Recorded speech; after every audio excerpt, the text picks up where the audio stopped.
Hello everyone, তোমরা সবাই কেমন আছো? আমি আজ একটা হোমমেড একটা পনির রেসিপি, নিরামিষ রেসিপি একটা এই যে তোমাদের দেখাবো।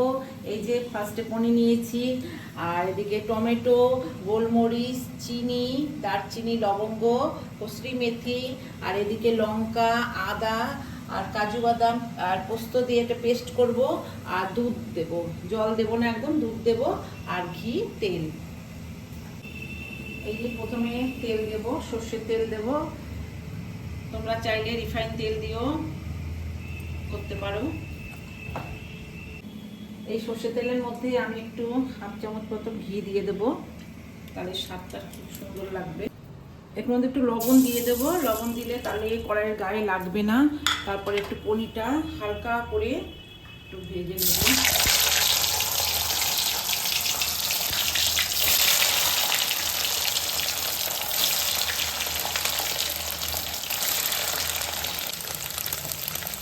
লাল করবো। গরম জল চাপিয়ে দিচ্ছি, যেহেতু পনিরটা ভেজে তার মধ্যে একটুকুর মধ্যে দিয়ে দেবো, তাহলে অনেকটা সফট হবে। গরম একটু জলের মধ্যে লবণ দিয়ে দিলাম। ভাজাটা তুলে দেবো, হালকা লাল লাল হয়ে গেছে।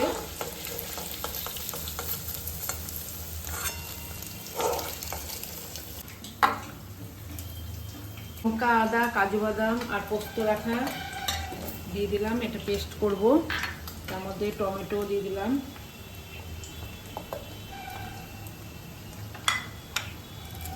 জল অ্যাড করে দিলাম। এবার এটা পেস্ট করে নেব। তেলটা গরম হলে দারচিনি, লবঙ্গ ফোড়নে দিয়ে দেব। এই ফোড়নটা দিয়ে এবার নাড়াচাড়া করে একটু ভাজা হয়ে গেলে এবার পেস্ট, এই যে পেস্ট করা রাখা ছিল এই পেস্টটা দিয়ে দেবো। মতো লবণ দিয়ে দেবো, লঙ্কা, কাশ্মীরি লঙ্কা, একটু গোলমরিচ,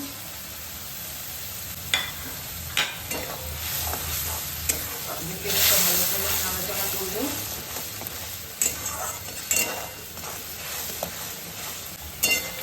মশলা থেকে তেলটা বেরিয়ে আসলে তারপরে জলের বদলে দুধ দিয়ে দেবো।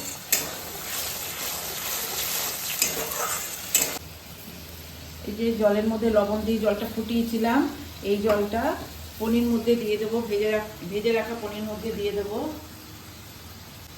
তাহলে পনিরটা অনেকটা সফট হবে। কিছুক্ষণ টাকার পর ততক্ষণে আমার গ্রেভিটা অনেকটাই হয়ে গেছে।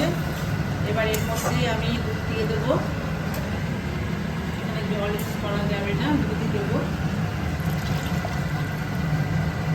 ওটা পারলে এর মধ্যে একটু জাফরান দিতে পারো দুধের মধ্যে। আর এদিকে দেখো কি সুন্দর গরম জলে ভিজে রেখে কত সফট হয়ে গেছে, দেখো সফট হয়ে গেছে। এবার তেলটা ফুটে গেছে, এবার এর মধ্যে পনির দিয়ে দেবো আস্তে আস্তে করে।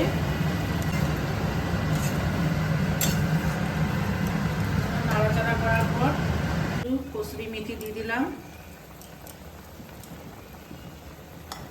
এটা একটু ফুটবে, কিছুক্ষণ ফুটবে, তারপরে গ্রেভি হয়ে গেলে তারপরে নামাবো।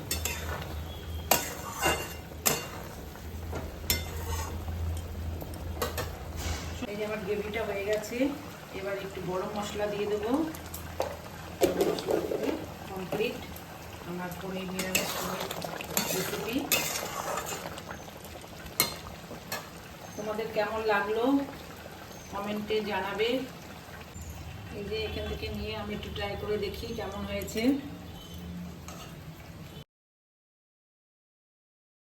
এই যে এখন ট্রাই করে দেখছি কেমন হয়েছে নিরামিষ পনির।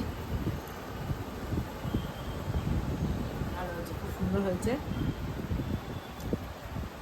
তোমরাও এই রেসিপিটা ট্রাই করে দেখবে, খুবই সুন্দর হয়েছে নিরামিষ পনির।